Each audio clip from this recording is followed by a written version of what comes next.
Jim Eskin. On behalf of Eskin Fundraising Training, it is my privilege and pleasure to welcome you to the 122nd nonprofit webinar to empower both professional and volunteer nonprofit leaders. I once remember the bigger-than-life Orson Welles was being interviewed, and he was asked, you act, you write, you direct, you produce. How do you do all these different things? And in his, his terrific voice, he said, magnificently. Now, Mitzi Perdue is equally multi-talented, but I think she's a little more humble. She is a prolific author, writer, speaker, journalist, and most importantly, a humanitarian and philanthropist. Her current top priority is healing hidden wounds, and she's focusing on the Ukraine. And I want to give her a few minutes to discuss that project. And Mitzi, let us again thank you for your vision and leadership, because I think when innocent people somewhere in the world are being attacked, then the rest of us are vulnerable. So tell us about healing hidden wounds. How'd you get involved in that? What's going on? Okay, I got involved with it because when I last met you, probably before Truman, I was a farm broadcaster. Today, war correspondent. I've been in Ukraine 3 times. I've usually as the guest of the Kyiv Region Police, and I've written more than 100 articles on it. By the way, I have to interrupt you. How close to military action were you in those 3 trips? Can I answer it differently? Okay, please do. Military action, tell me if you would call this military action. Something like 10% of my more than 100 stories were written in cities under active rocket attack. Does that count as military action? That counts. That's an A+, okay? Okay, they were written in bomb shelters, the interviews were. And I can remember a memorable moment when I'm driving to a school. I'm actually being driven. A policewoman is driving me. And a police person was driving it, and my policewoman escort took out her iPhone or her smartphone, and she showed it to me. My hand is imitating a smartphone right now. And it looked as if there were like 40 ants crawling down the face of it. Oh my And God. she said, those are the rockets that are heading towards us in Kyiv right now. And like a minute or 2 later, she said, they're overhead now. And a few seconds afterwards, they passed us. So I think that can count as military action. Yes. So tell us about your nonprofit. Okay, Healing Hidden Wounds is the result of, as being a guest of the Kyiv Region Police, they're the ones who document war crimes. And I've interviewed literally hundreds of people who've experienced war crimes, but one of the more memorable. Yeah, and there's an estimate that 15 million people in Ukraine right now have post-traumatic stress or mental health issues of like panic attacks or sleeplessness or uncontrolled anger. And back to my very memorable interview that kind of started Healing Hidden Wounds, I'm interviewing a 14-year-old girl whose parents were like machine gunned down in front of her, and she watched them bleed out. And she's telling me this is a journalist, and I listened to her talk like this with a complete monotone as if it was happening to somebody else. And clearly she's having, disassociation. She's, it's not something you want to see in a 14-year-old girl. After she left the interview room, I asked Irina, the woman who was translating for me, this girl clearly has some severe psychological problems. Is she going to get counseling? And Irina answered, nope, not a chance. There's a war going on. There's millions of people just like her. There are no resources to deal with this. She's on her own. And that was the beginning of Healing Hidden Wounds, because how do you solve a problem when there's 15 million people and there aren't enough psychotherapists around, or even the beginning of it? We came up with the idea of emergency first aid, and it would be in the form of a YouTube channel called Hmm. Healing Hidden Wounds, and Irina interviews people with mental health issues as a result of the war. And she tells, what happened to them, how they got that way, and what their symptoms are. And I pair them with, we have in New York City, we have 65 psychotherapists who volunteered to be on camera and give them like 10 minutes worth of advice. They're not going to cure I bet anybody. that's expensive time, by the way. Well, actually, this is remarkably I bet they're donating it, I know, but I bet Oh, if, yes, yes. Oh, yes, because these are people who are like top of the yeah, line psychotherapists, yeah. but they are donating their time. And they will tell, supposing somebody has, let's say, panic attacks. And this is the most recent one, the one that we've did. This is a woman who, oh Lord, I mean, uh, she was raped over and over again. And that's just scratching the surface of what she went through. But right now, it happened a year ago. She was a prisoner, and while she was a prisoner, the guards would just have their way with her. She was completely helpless. She has panic attacks every single day. What could be like emergency first aid? And here's what the psychotherapist told, and it's on camera, him talking with her. It's, they're 6,000 miles apart, but on Zoom they're talking. His advice to her was, nobody dies from a panic attack, Hmm. and realize that panic attacks, there's almost no panic attack that lasts more than 20 minutes. Hmm. And so when you're in the middle of it and the world is coming to an end, you think you're going to have a heart attack, your Yeah, heart's yeah. beating like that. If you just tell yourself it's not going to last more than 20 minutes, I've got 15 minutes left, I've got 10 minutes left, that will help you get through it. So the purpose of healing hidden wounds is having psychiatrists who have a lot of experience dealing Yeah. with different traumas, giving advice that can, again, it won't make the problem go away, but it can make it a little easier to live with.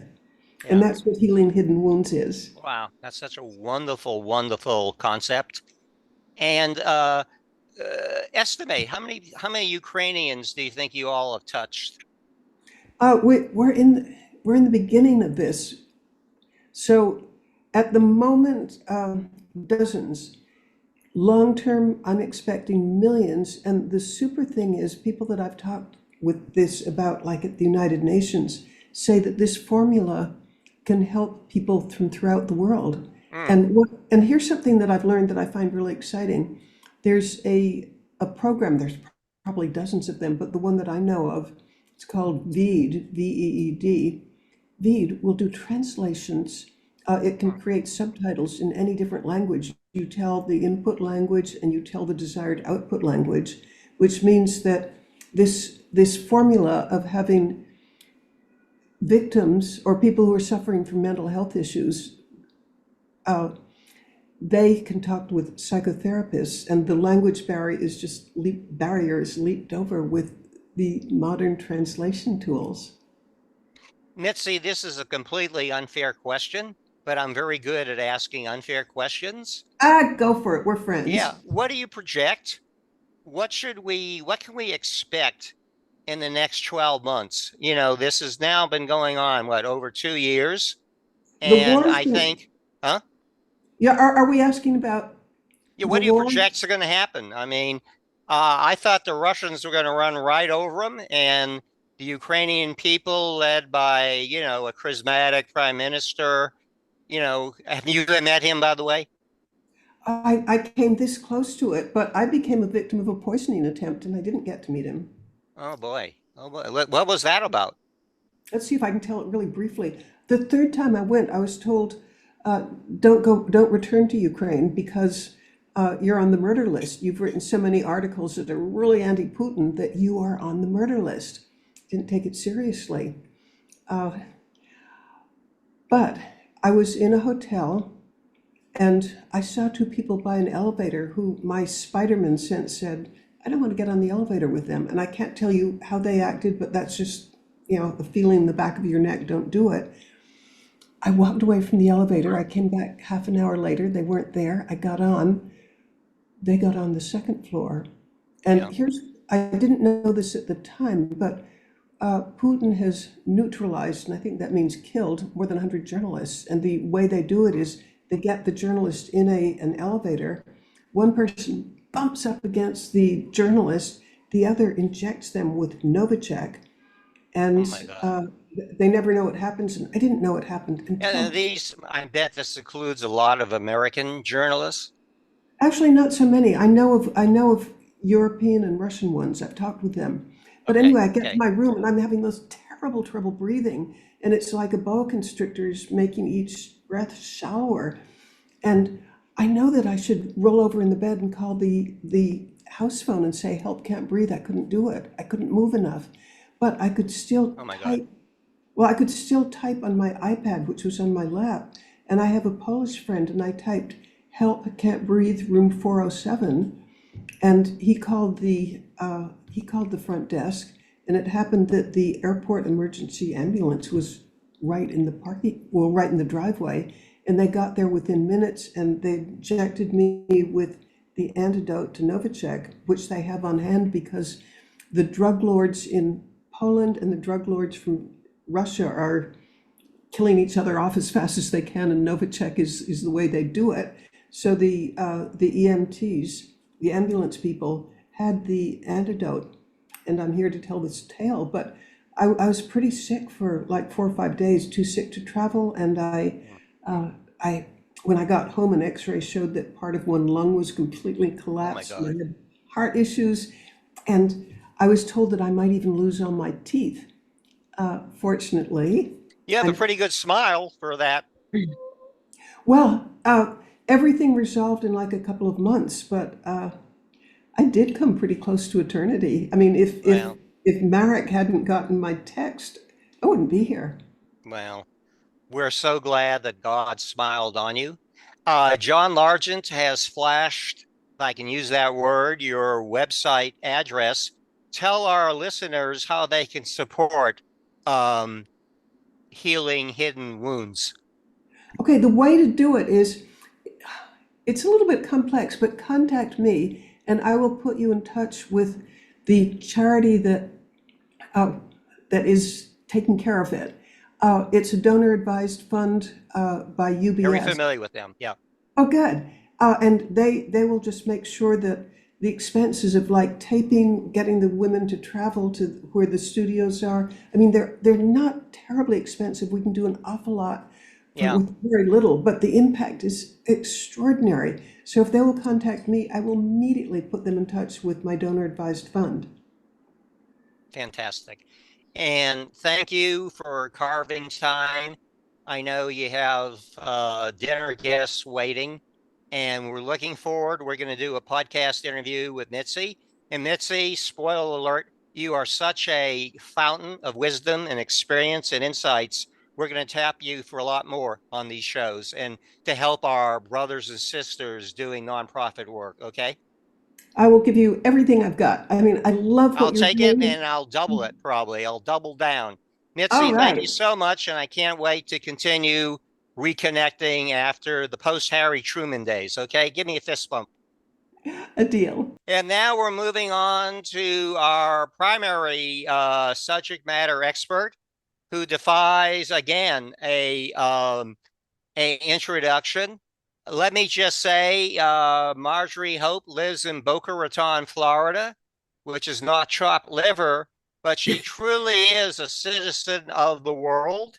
You know, there are more than 8 billion people who live in 200 countries, and her passion is studying and teaching how we all connect through our differences for mutual benefit. The culmination of her exhaustive research is the best-selling book, Connectiplomacy, that we're going to talk about in detail.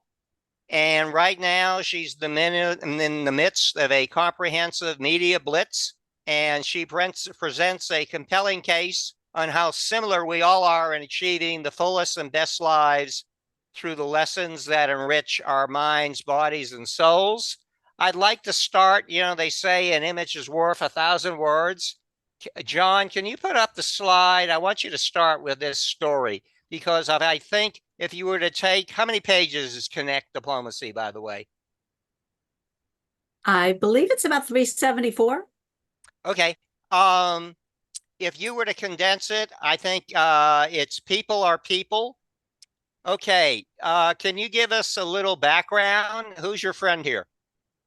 Okay, so this is when we were in Dubai and we were on a train and we had gotten lost. And a young girl came onto the train and she was holding the same pole I was holding. And I asked her questions about her culture, and she was really polite and didn't mind any of my questions. And her stop came, and as she left, I saw from the corner of my eye a sheik staring at me. Yeah. At first, I was like, oh my goodness.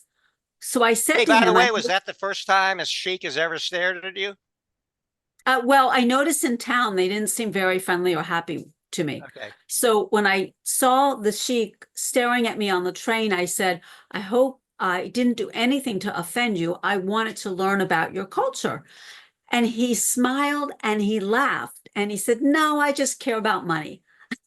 So I thought it was the funniest answer, and I laughed back. And then we talked about the people in the town, and he said, well, they're just not used to your culture. And remember, the internet is still relatively new. And so they really don't know a lot about your culture other than what limited they. I thought that made a lot of sense. And I said, well, can I get my picture with you? And he said yes. And then he did the ultimate. I didn't realize until after the picture, he had put a thumbs up. And that made me realize everything I had been researching is that people are people. And Yeah. as different as we were from night and day, he recognized that, but yet recognized the respect of people. Randa Luna is a nonprofit professional in Austin, Texas, and she provides generational and gender perspective to this show. And I think on Monday she begins a new position as Director of Corporate Giving and Special Events for SAFE. Can you take a moment and tell us about what is the organization SAFE? Sure. SAFE, it's the SAFE Alliance, but SAFE is an acronym for Stop Abuse for Everyone. They're a wonderful organization that's sort of now an amalgamation of like a women's shelter and a children's home, and they've all come together to work towards this mission collectively, which I think is really beautiful. I was touched by the work that they do years ago, and I'm so glad to be starting my new employee orientation on Monday. I can't wait. Well, I often say I don't care. It's like the first day of school, the first day of any job, whether you're starting down here or way up here, is the longest day in history. So to prepare yourself for a long day. And she's going to be joining me in some questions. Marjorie, are you ready to get started? I'm ready. Okay. Tell us, why did you write Connect Diplomacy? I know personally how much time and effort you put into it. Yeah, I wanted to emphasize the importance of embracing diversity as a catalyst for connection and understanding. And it was by celebrating our differences rather than fearing them. And that's how we can develop relationships and bridge divides, ultimately creating a more harmonious and inclusive world. Okay, if I have this right, at last count, you've traveled personally to 12 different countries. That's You're a right. little you're a little ahead of me. Could you share a favorite story or two about one of your trips overseas? There are many amazing memories, but I'll tell you, my visit to Japan, I participated in a traditional tea ceremony, and the intricate rituals and symbolism behind each movement, it kind of left a profound effect on me, highlighting the importance of mindfulness and appreciation for simple movements. Another standout moment, I guess, was in India when I volunteered at a local school and witnessed firsthand the resilience and joy of children. And they were in really challenging circumstances, but these experiences underscored the power of global cultural awareness and connection in enriching all of our lives and broadening all of our perspectives. Marjorie, one of your major themes is that the 8 billion, count them, people in 200 different countries have so much more in common then what is different? Could you expand on that theme? Well, the theme emphasizes the universal aspects of human experience that transcend cultural, geographic, and societal differences, but it acknowledges that while people may come from diverse backgrounds and hold varying beliefs, the customs they share, the fundamental desires, emotions, and aspirations, they're all recognized by our common humanity, and individuals can build empathy, understanding, and connection with each other by promoting unity and cooperation among cultures and borders. And also, this perspective encourages embracing diversity while celebrating the shared value and experiences that unite people around the world. Okay, I know that you're in the midst of a media blitz, and particularly you've been doing a lot of podcasts, and you are sharing your tips on how people can lead healthier, happier, and more fulfilling lives. And I'd like to unpack some of your profoundly important advice.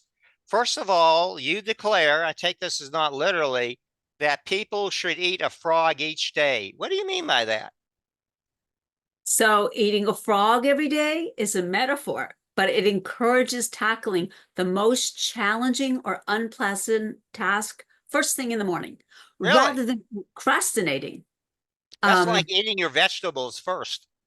Yeah, honestly, it emphasizes the importance of prioritizing important tasks, even if they seem daunting, unappealing, they're giving you anxiety, but it actually reduces stress and it helps you maintain focus throughout the rest of the day.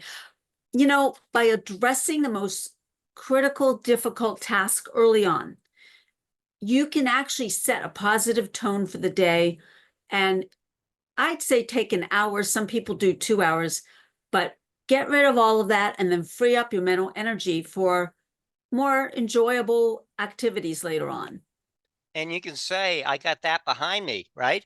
Rather than Yeah, waiting to and you 5 don't always o'clock. finish. You don't always finish, but just put that on to the next Yeah. day Okay. and you're back Hey, to eating your next frog. another one of your favorite expressions is the dinner table is where it all begins. What do you mean by that? The expression the dinner table is where it all began. It emphasizes the significance of shared meals and conversations in creating connection, understanding, unity among individuals and families. And it suggests the dinner table serves as a central gathering place where meaningful discussions and exchanges or ideas and bonding can occur. We tend to not remember that these are family traditions, cultural exchanges. These are relationships that are important to our decisions, and they're shaped around the dinner table, making it a symbolic starting point for building relationships and strengthening connections. Breaking bread, right? Yeah, and thousands of years ago is how this started because they had to put their sword down in order Yeah. to sit down to eat their food, and that's how they started to connect with each other. Wow, I didn't know that. I need some help from the millennial side of my brain. Randa, do you have a question for Marjorie? Um, I'm curious about how, or what you know about how different generations get along with each other in other cultures. Because, here we really separate ourselves. We talk about millennials and Gen Z and Xennials and all the other ennials. So I'm just curious what you know about that. Well, I think people make too much of that. People I are do too. people. And what I mean by that is we all have hopes, desires, aspirations, anxiety, fears. Those are human emotions that we all share. And I think you have to recognize the respect to every generation, which thinks they can do it better. And that's normal and that's natural. And sometimes that's true. So I think it's just listen to each other. And the most important of everything is respect each other. You know, when you look at that picture, we were as different as night and day in different. I'm a woman, he was a man, different ideologies, different religions, different backgrounds. But at the Different end of the clothes? day, yeah, different clothes. I mean, the different cultures. But people are people. We all eat. We all sleep. We all have to go to the bathroom. And these are basic human needs. And that's why everyone on this earth, we only have one earth. We only have one place to live. The rest of it is just what I call semantics. It's just people have to recognize that we are all on this one planet, the only place we have to live right now. You also talk about fear. That's something that we all know a lot of. You describe it as false evidence appearing real. Could you kind of unpack that a little more? Yeah, well, fear refers to the tendency for our minds to create exaggerated or imagined threats, which we really perceive them as real, and we become fearful of it. The concept of fear highlights how it arises from misconceptions, irrational beliefs, distorted perceptions. The media is a huge one. But recognize that fear is often based as false evidence. Most of the time, you can challenge and overcome it. And it allows us to, kind of approach the challenge with courage, clarity, and resilience. Yes, it's there. It always has been there, but don't let somebody make it into something bigger than it really is. What's your advice in overcoming fear? You have to respect each other. When you're watching the media, for example, or let's say even something as simple as being on Facebook, the media can be a big problem because you think that they think the way you're thinking, and then you see a red flag and you have to know, take a deep breath and step back. You know what's right and wrong. Don't let somebody else tell you. And we have a lot of that going on in the news. There's not a them and we, there's not a they're right, we're wrong, red, blue. We're all people. We all have the same basic needs. And honestly, when you get down to it, we have the same basic wants. And George Washington, not to get political, but George Washington said the biggest problem in America was that we started parties, and he did not like that because he knew Really? that would cause I think division. Thomas Jefferson had a little different opinion on that. Well, I mean, every political Yeah, I'm just kidding. person He had was- different views, Yeah, but George Washington was probably one of the ones that was a purist that really wanted Yeah. to make this country something great. yeah. Let's go to our learning community. Don Gleason is CEO and president of Achieve New Heights. He is the #1 leadership and team builder that I know, and he's been featured in several of our webinars. Hello, Don. And you Good try to afternoon. you build teams. And what's your thinking? Your teams have probably been very diverse. Mhm. How you help people overcome the superficial differences in building a team. I think Marjorie had so much of it right, and I just love what she was saying. I was back here cheering and hooping, hollering, and it's about respect. We have lost the ability to respect people today. It's about I'm right, you're wrong, Yeah. and it's not about let me see what you think, and it's There's okay not if much it's okay listening if we going on, disagree. is there? There's not much Exactly. listening going on. Yep. And we think about everything from our perspective. Yeah.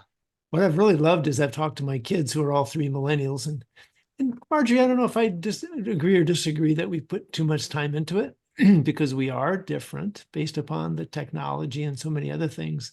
As we've come through, we look at things differently. And I think just recognizing that, like we're talking about, my kids as millennials see things so different than I do as a baby boomer. Yeah. And the Gen Z today, so sorry, Jim, I don't know if I mentioned the question, but but the fact that we look at the kids today and say, why aren't you getting jobs at gas stations and restaurants and retail stores like we did? And they're like, because I have this iPhone thing and I can make a whole lot more money on that than you ever Yeah. did. And you have to kind of go, you're Hey, right. they're being real subtle, aren't they? Yeah. So, but you're right. I mean, we're not listening. We're not asking questions. We're just telling people. And I think we've lost that perspective when we're trying to build a community. And I think that's, to Reminds me, me that's of the that biggest part old, about being a leader is you Yeah, gotta it reminds talk me to of and that. understand your people. Yeah, I'm Sorry. sorry, John. Go It ahead. reminds me of that Native American proverb. You should never comment about somebody until you walked a mile in their moccasins. Exactly right. Yeah, if you don't understand why they think the way they do, why they speak the way they do, the cultural differences across countries, even within the United States, think Yeah. about the regions, think about the ages, think about the ethnic groups, and we're all so different. And that's our strength, not our weakness. Yeah. But I'm afraid the white male, and I'm just going to point to ourselves, the white male has gotten so afraid of not being in charge that we're not listening. Yeah. Yeah. Mhm. Thank you, Anyway, Dawn. And by the way, Dawn's coming back on June 26th, and I think you're going to like this topic. Bosses from hell. We've all been there, right? all had them. Yeah. Yeah. And he's going to tell us how to cope with that. Marjorie, let's go back to you. Okay. Unfortunately, diplomacy is going to fail. But how can we prevent cultural diplomacy from happening? How can we prevent the failure of cultural diplomacy? Well, a lot of it's global cultural awareness. And when I say that, you have to understand it is okay to not like someone. It is okay to not believe what somebody else believes. The most important thing, though, is to respect. And that's exactly what Don was saying.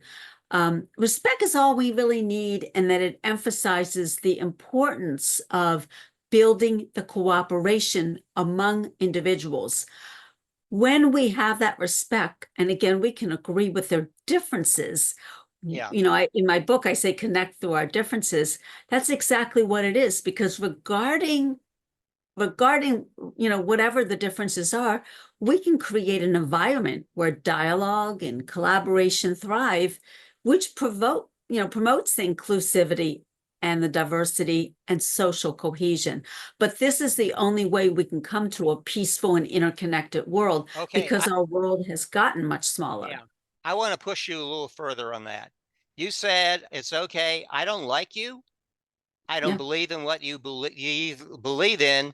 Yet, how is it possible for me to respect you? I don't like you. I don't believe in what you believe in. But how is it possible for me to respect you? So it's a matter of agreeing to disagree. When diplomacy fails, it can lead to misunderstanding, conflicts, even wars between nations. We see this today. But to prevent it, you have to prioritize dialogue, empathy, and collaboration. Now, that can be tough. It can be frustrating, and it can seem like it's not going to work, but you can't give up. And it's building trust and developing mutual respect. And when I say building trust, what I mean by that is saying this other person that I'm not agreeing with also lives on the planet Earth. Yeah. They believe in something totally different from me. They desire something totally different.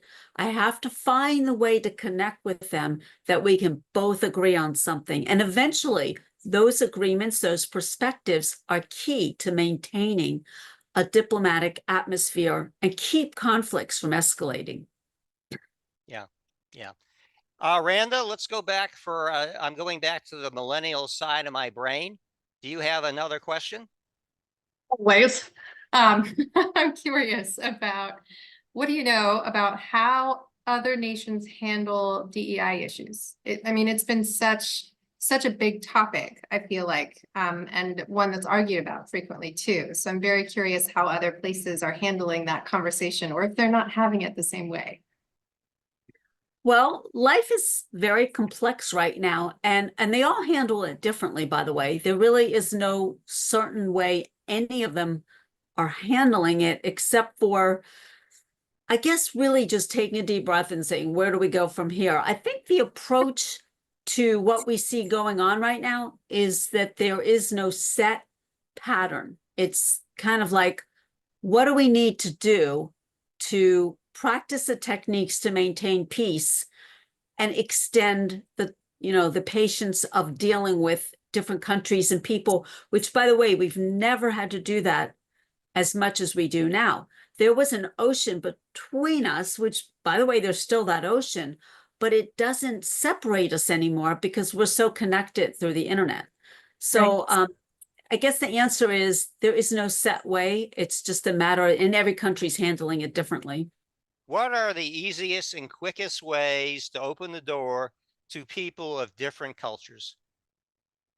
Yeah, so the easiest and quickest way to open the door of people of any culture is to include genuine curiosity. Like when I saw the sheik and I said, I'm just asking about your culture. I really was. I just found it an interesting culture and wanted to know more, but actively listening, being open-minded, simple gestures, and this is the best one, smile. Hmm. Have Hey, your repeat that. body open. Repeat that. Smiling is the number one universal communicator. When you go up to someone in any country and you don't know their language and you don't know their culture, smile.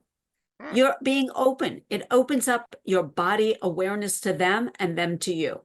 And a smile can say 1,000 words. It's hi. I'm here to say hello. But it can bridge cultural gaps. It can develop connections. So smiling is the best way. As you know, social media continues to explode and become more prominent in our lives day by day. But you say it can be a two-edged sword by both dividing and uniting us. Explain what you mean by that. Yeah, social media can be a connector and it can be a disconnector. So the platforms on social media often serve as arenas where individuals seek validation, acceptance, and a sense of belonging. Now, in their quest to fit in, people may ignore and downplay, and this is where the problem comes in, red flags, warning signs or indicators of potential problems, kind of their perceived social status. An example is you joined a group, let's say on Facebook. They think like you, they seem to like you, they're reacting just like you do to certain things, and you feel accepted, and now you're part of a group. You may even meet them outside of a social media stance, have lunch with them, but then suddenly a red flag stands up. They believe in something you don't believe in, and you realize that that's wrong. That's when you have to understand, and studies have shown, even when people see these red flags and they become apparent, they find themselves unsure of how to navigate that situation, and they don't disengage from the unhealthy dynamics because they think maybe it's me. I joined this group, they accepted me, so maybe it's me. They're saying things I don't like. Some of it's really nasty, and I don't believe that, but maybe I'm looking at it wrong. And they found that people actually, and this is where you see a lot of things in society over all these years where people do things that they typically know aren't true. You have to stay true to yourself. You have to be smart, think about it, take a step back. If you don't like what you see, take a step back. Don't join in with this. You know what's right, you know what's wrong. Well, I'm afraid that for all its value, people will put things on social media that they would never say face to face to someone. Well, yes, and also keep in mind, it's easy to do that. You have a screen in front of you. I like on this, there was a show on Sheldon, young Sheldon, and he says to his sister, I can't believe how mean some of the people are being, on the computer. And his sister says, so answer back. You can be mean too. You're just on a screen. They can't get you. And he says, yeah, you're right. And then he's, right, whatever it was. And it's the same thing. People don't realize that, first of all, their words have meanings. Their words can affect you. Their words have emotional outcomes. And you gotta think that those words are there forever. You can delete something, but if somebody's already captured that, it never goes away. Best thing is what you learned when you were a little kid. Be nice. If you can't say something nice, don't say it. Our mothers were right, weren't they? Yeah, basic intuitions. Hey, life has never been so complex, complicated, and challenging. Could you tell us what is in your survival kit life in 2024? Well, essential tools and practices to navigate the complexity and challenges of modern life would encompass, I guess, mindfulness techniques, resilience building strategies, self-care practices, community support systems, things that we can thrive in the face of adversity. Again, it's a rough world out there right now, rougher than it's ever been, more divided than it's ever been, but that doesn't mean we can't make it work. I firmly believe in the human experience, and you just have to stay strong to yourself. And again, you just have to be able to support what's right and what's wrong. Hey, one of your daily routines is the prayer of tea. Could you share that and tell us its meaning? Well, the prayer of the tea is a mindful ritual. It involves preparing and savoring tea, or it could be coffee or hot water, with awareness and gratitude. It's important because it promotes mindfulness, relaxation, and appreciation for the present moment. Through the practice, you can cultivate a deeper connection with yourself and with others and the world around us. And look, when you get up in the morning, it can be a lot of anxiety. What do I have to do? How am I going to do it? How am I going to get it all done? But breathing in the hot liquid, whether it's tea, coffee, or just hot water, it actually take 3 deep breaths, and that steam will actually lower that. And then you just and I have a little saying that I do, but you can do anything you want. I do an affirmation. Thank you, God, for the flowers, trees, birds, and bees. Thank you, God, for the clouds that I see. Thank you, God, for the ability to be me. And thank you, God, for the opportunity to be the best that I can be. And actually, I know it sounds corny, but what it really does, it just affirms in your mind, you're going to go out and have the best day that you possibly can. And that's what it's all about. I love it. I love it. Hey, you highlight the circles that are in our life.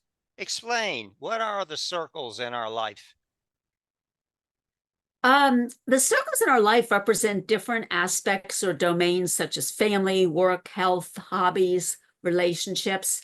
Now, they symbolize the interconnectedness of these areas, but honestly, it balances harmony and, fulfilling life. If you just have one circle, you're going to be very frustrated because sometimes not every circle works. You might be having a problem in one area, and the circles allow you to go to another area, which is a full circle.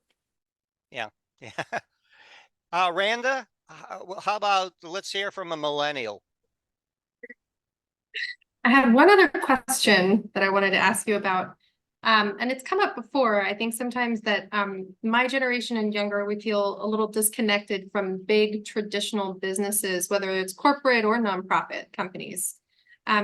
What do you know about how other nations compare with the US in the engagement of the younger generations? It's such a big conversation every time I talk about fundraising with someone. I'm curious about your perspective.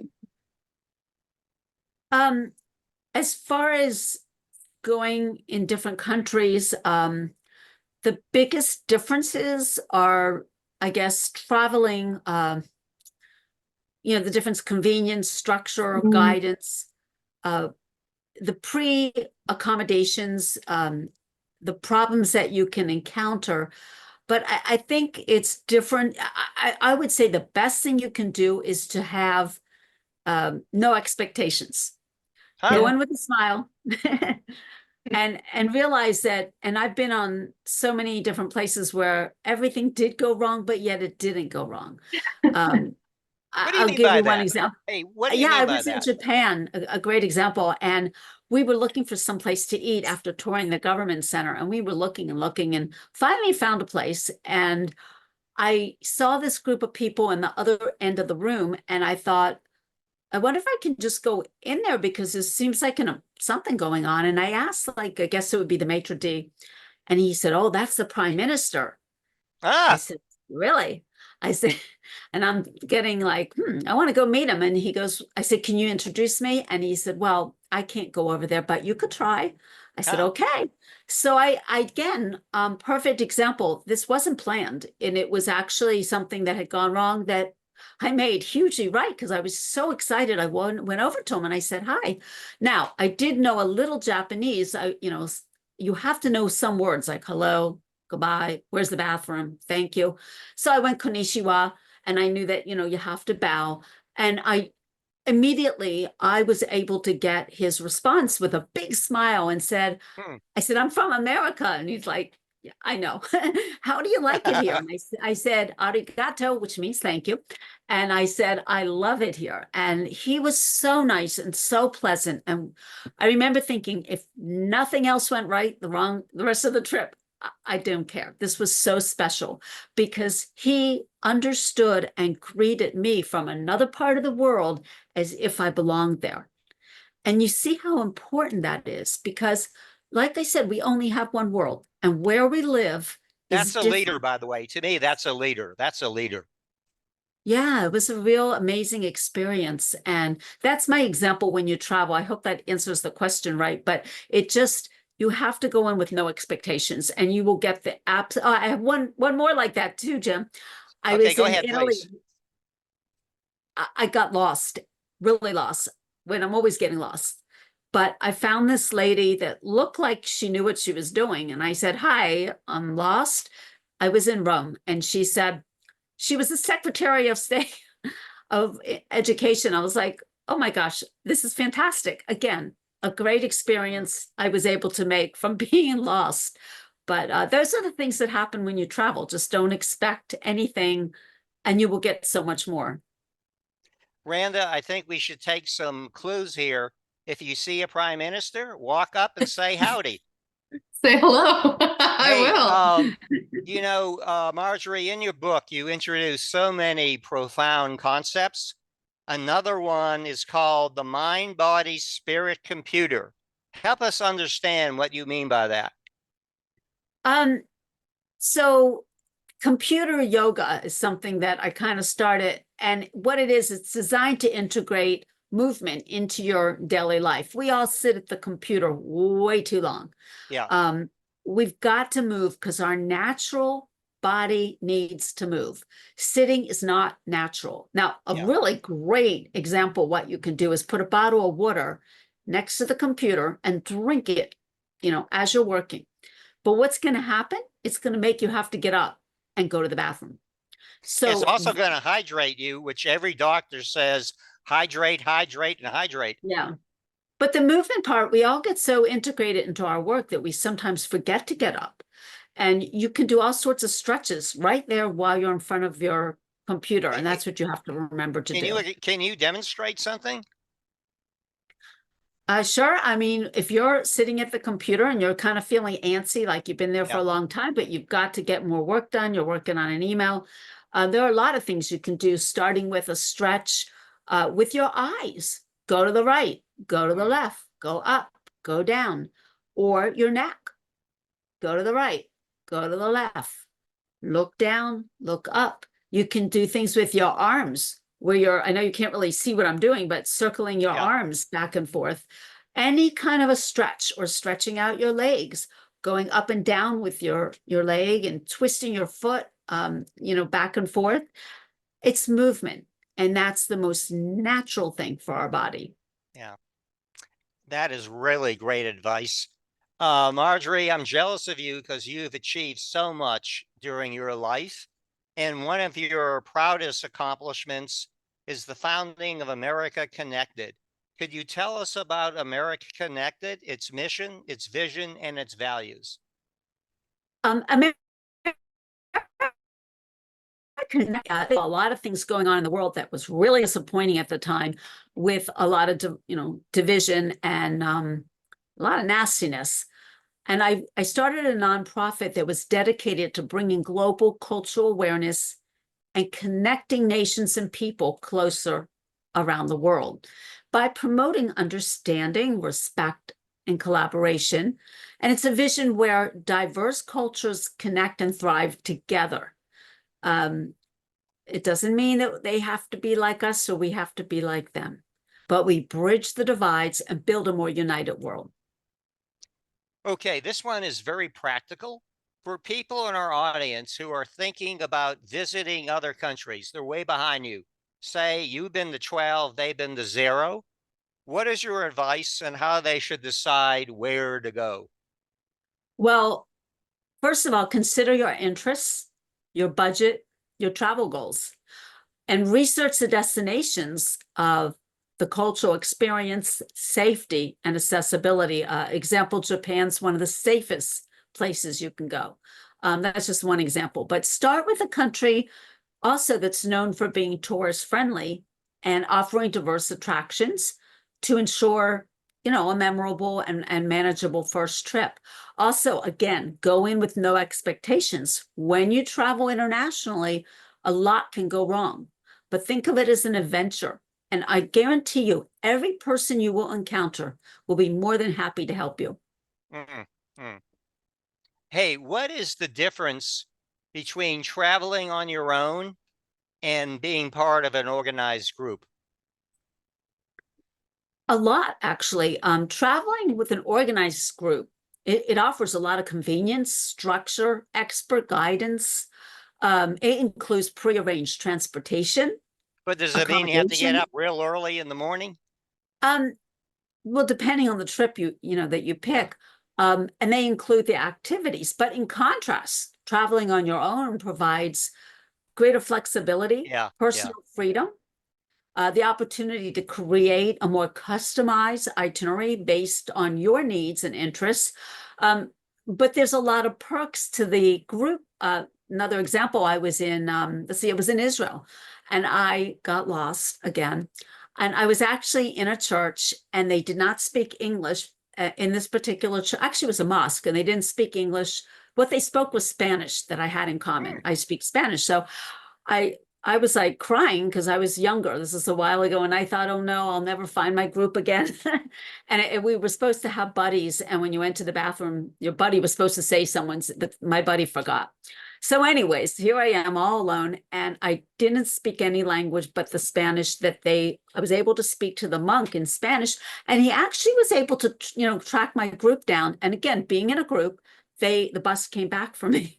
Thank goodness, right? And but it's kind of scary when you get lost. Yeah, yeah. So, that's an advantage of a group. If had not been with a group, I just would have had to find my way back, which I would have. I mean, I've learned because I get lost. I get lost all the time because I enjoy where I'm at so much and I want to experience where I'm at, and I walk everywhere when I travel. That's how I get lost. But it's a good thing. You meet so many amazing people and you're going off the beaten track. But you do You have might to be even able run into to. a prime minister, you know? Yeah. I mean, it's more enjoyable. But again, it depends on your temperature as to how much stress you can expect. Marjorie, this is a question I like to ask guests who I really think are deep thinkers, and I certainly put you in that category. If you could travel back in time, now you're pretty amazing, but I don't know if you could do that. But if you could travel back in time, what advice would you give your 21-year-old self? Thank you for your kind words, Jim. You know, I've had the privilege of achieving many milestones, but there's many more to strive for. One significant item on my bucket list is to expand the reach of America Connected even further. I envision establishing more cultural exchange programs, virtual schools worldwide, and it's to promote global cultural awareness and understanding. I'm passionate about writing more books that inspire and empower individuals to connect across cultural boundaries. My goal is to continue a world where our differences are celebrated and used as a foundation for unity and collaboration. Our world has changed so much. It has changed so fast. The pandemic really, sped this up. Yeah, But yeah. it's an exciting, great world, and we all can be a part of it. We just have to learn to respect each other. That's a big word, isn't it? RESPECT, Yeah. respect. This has been a very rich and fascinating hour. And thank you, Marjorie, for being yourself. I know personally how hard you work every day so you can share your wisdom, your vision, your insights with others. Let me ask you a question. If we want to buy your book, how do we go out and get Connect Diplomacy? Well, Connectiplomacy is available on Amazon and Barnes and Noble. And I also just finished publishing Carrie's Gold in time for the Olympics, also on Amazon and Barnes and Well, Noble. take 1 minute. We only have much time, but Carrie's Gold is very different than Connect Diplomacy. Take a minute to tell us about Carrie's Gold. They're actually very similar, believe it or not. Really? Well, Carrie's Gold is a gymnastic book for children. Obviously, that's different. But it actually connects each other because in Carrie's Gold, the gymnast Carrie wants to be able to win a gold medal and go to the Olympics. The Olympics is all about connecting with each other in our countries and our world. And so she learns how to connect in order to get, and she works really hard at this to persevere and get to the part where she can connect. And I won't tell you the end of the story. You have to read it for yourself. But it's all about connecting, and we all have to connect with each other one way or the other. And by the way, is Carrie's Gold also on Amazon? Yes, Amazon and Barnes and Noble. Okay, great. Well, listen, as usual, the time just flew by. This is what we're going to do. We are going to post some of her major points on LinkedIn and Facebook, and which you can share with colleagues and others. But also we expect to have more viewers. Our producer, John Largent, who is always carry us through the day. He's CEO of Largent Media. Thank you, John. He does a special spin dry editing, and we will post a recording of this wonderful hour. Will be on Facebook and LinkedIn tomorrow morning. And again, Marjorie, I think one of the best days of my life is when you reached up on the phone and called me, and we have begun a great partnership and friendship. And thank you again for the vision, the leadership, and the commitment to excellence that you provide and live every day. Thank And you, we'll be Jim, so coming much. back. We'll be coming back in just 1 week. My sister, Barbara Eskin, who's in Boston, Massachusetts, is going to share her knowledge of computers, what to do, what not to do. And we invite you to try to stump the Eskins, okay? So that will be next Wednesday on June 5th. And Randa will be in a new job, but she'll be joining us too. And then we have Laura Fredericks, who's probably the most respected fundraising expert on the planet, on June 12th. And then Don Gleason, who we met a little earlier, is going to help us on June 26th to cope with bosses from hell. So again, thank you so much, Marjorie. Thank you, Randa. Thank you, John. And thank you to our learning community. And again, thank you for all your work in helping touch, improve, and save more lives. You're the whole reason we do what we do. So everyone be well, and we'll see you 1 week from now on June 5th, and we'll be talking about computers with my sister. So we'll see you in a week. Marjorie, great.